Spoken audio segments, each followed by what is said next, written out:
Le Point Bourse vous est présenté par Bourse Direct.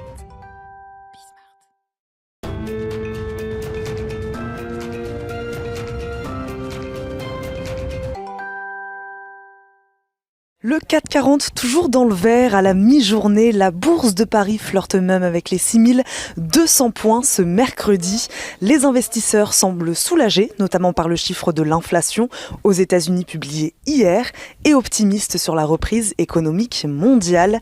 Après les statistiques macro, ce mercredi, c'est l'actualité microéconomique qui prendra le relais avec la publication dans la journée des résultats trimestriels des grandes banques américaines comme JP Morgan, Wells Fargo et Goldman Sachs. Aux États-Unis, toujours le président de la Fed, Jérôme Powell, s'exprimera, lui, cet après-midi, lors d'un événement organisé par l'Economic Club de Washington.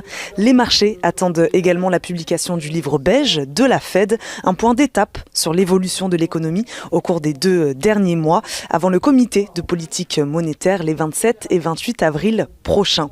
Côté européen, la production industrielle chute, plus que prévu en février dans la zone euro, une baisse de 1,6% selon Eurostat, alors que les déboires du vaccin de Johnson & Johnson, qui reporte le déploiement de son vaccin, risquent de rendre encore plus chaotiques les campagnes de vaccination européennes. Prudence donc, après cette ouverture d'une enquête des autorités sanitaires américaines sur de possibles effets secondaires graves ou des risques liés aux variants dits brésiliens, qui ont d'ailleurs conduit la France à suspendre toutes les liaisons aériennes en provenance du Brésil.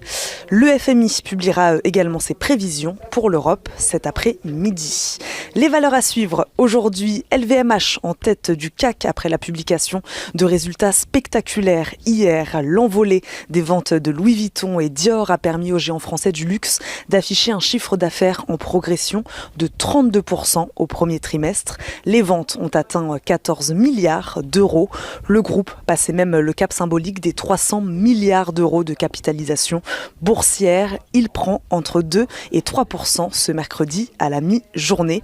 Dans son sillage, le groupe Kering et Hermès progressent tous les deux, eux aussi à la mi-journée, entre 1 et 2%. Mais aussi le groupe Stellantis, le directeur général a annoncé qu'il allait produire un nouveau moteur dans son usine du Pas-de-Calais qui était selon les syndicats menacés. Nexity est en baisse, lui, à la mi-journée après la réalisation de son émission d'Océane 2028 d'un montant nominal de 240 millions d'euros. Elle permettra d'allonger la maturité de son endettement en finançant le rachat d'une partie des Océanes en circulation à échéance 2023. Saint-Gobain qui lance un fonds carbone interne. L'entreprise annonce vouloir engager tous ses collaborateurs sur la route de la neutralité carbone à horizon 2050 et contribuer à l'atteinte de l'objectif de réduction des émissions de CO2 du groupe d'ici à 2030. Enfin, le spécialiste des énergies renouvelables Voltalia annonce 70 mégawatts de nouveaux projets éoliens en France.